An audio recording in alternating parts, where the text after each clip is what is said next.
जय जगन्नाथ। सप्रेम नमस्कार बंधुगण।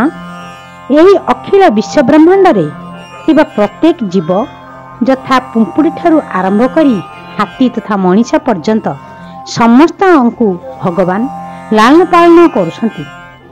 यही धारणा को आपणकर मनरे दृढ़ीभूत करिया पई मैं एक सुंदर गल्पटीए कहबाकू जाउछि। एकदा जड़े राजा निजको भगवान बोली घोषणा कले।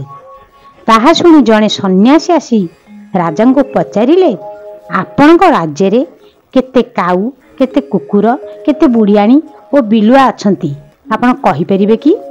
सन्यासी को यह प्रश्नर उत्तर राजा देई पारले नहीं। तापर सन्यासी कहिले, आपणकर यही अति क्षुद्र राज्य रे बास करुथुबा शह शह जीव मानक मध्यरु 3-4टी जीवंकर संख्या केते आपन को जना नहीं, अथच सचराचर विश्वर समस्त जीव मानकर पालनकर्ता बोली निजको किपरि दाबी करुछंती? राजा कहिले, ईश्वर कण कीट पतंग मानक मध्य पालन करुछंती? सन्यासी उत्तर देले, हाथी ठारू आरंभ करी पुंपुड़ी पर्यंत समस्त को परमात्मा पालन करुछंती। संगे संगे राजा गोटे डब्बा भितर पुंपुड़ीटीए भरी डब्बा मुह बंद करदेले। तापर कहले, काली ए डब्बा मुह खोली देखिबा ईश्वर किपरि जीवटी को पालन करुछंती। परदिन यथा समय रे सन्यासी आसी राजा निकट रे पहुंची गले।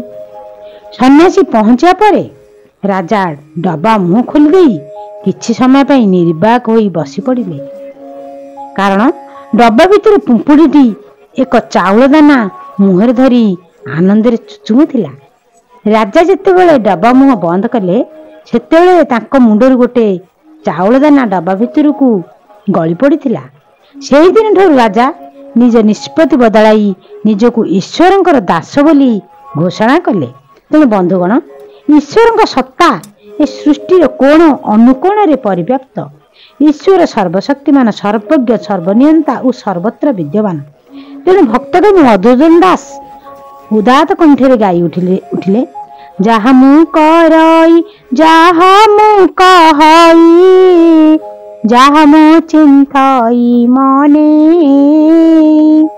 जगतर करता परम ईश्वर जानुछंती प्रति क्षणे। मो पासे अछंती दिवस रजनी, महाप्रभु परात पर एक कथा सुमरी हृदय ताहांकु पूजिबी मु निरंतर। जय जगन्नाथ।